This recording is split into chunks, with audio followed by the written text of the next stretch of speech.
ku hormaro markii hore waxaad ahayd nin sunni ah si fiican u aaminsan ku qanacsan kabacdi sidaad ii sheegtay waxaad noqotay shiico maxaa keenay inaad shiico noqotid oo aad sunninimadii ka tagtid oo shiicada aad ka mid noqotid waxaan odhan lahaa dhowr waxyaabood oo isku tegay ayaa igu kalifay inaan u guuro madhabka shiicada oo runtii ah madhab aan laga aqoonin bulshada Soomaaliyeed dhexdooda dadka Soomaaliyeed waxa ay si weyn ugu qanacsan yihiin in ay sunni yihiin shiicadana waxa ay ka aaminsan yihiin gaalo inay yihiin sidoo kale waxaa jirta Soomaali badan oo diinta islaamka ka baxday isku meel ayayna ka joogaan dadka Soomaaliyeed marka loo eego dadka diinta ka baxay Kristanka qaatay iyo kuwa shiicada noqday marka adigu sidee isku aragtaa runtii waa fikrad ay dad badan qabaan oo xaqiiqo ayaad sheegtay shiicada iyo sunnigu iskuma haystaan ilaahay rasuulka quraanka kariimka kabcada kariimka soon iyo salaad iyo xaj masaa'isha la isku haysto kuwa ugu muhiimsan waxa kamida rasuulka sallallahu alayhi wa alihi wasallam markii uu dhintay ummadda inuu hogaamiyay ahayd ma Abu Bakar mise Ali tahay marka waxyaabaha la dhihi karo waa ku qanci weysay oo sunniga ayaad ka weysay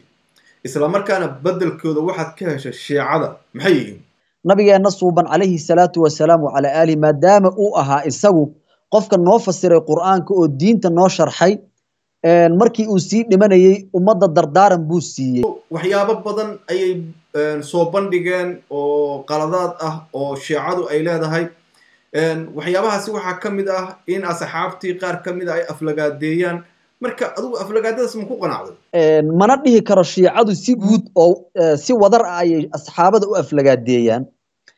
shiicada lafteeda hadduu dulduleelkaas oo kale mustaqbalka iiga soo baxo dee iyada lafteeda waxa weeye anigu qof xaq raadisaan ahay kuma sii jiraayo laakiin tawxiidka inay cali ku soo daraan shiicadu sideedaba yacni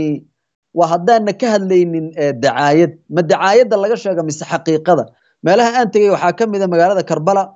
oo ah meesha uu ku aasan yahay imaam Xuseen oo ahaa wiilkii nabigu awowga u ahaa nabiguna uu yiri Xuseen anigu iga mid yahay anna Xuseen baan ka mid ahay waxaa ka mid ah magaalada Najaf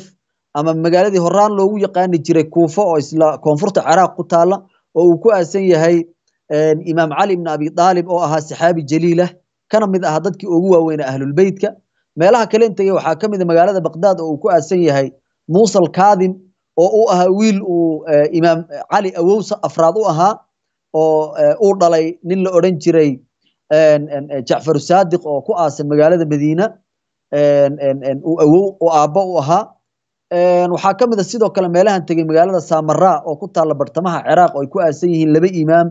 oo ka mid ah imaamiyada ahlul baytka oo iyagana aan soo siyaartay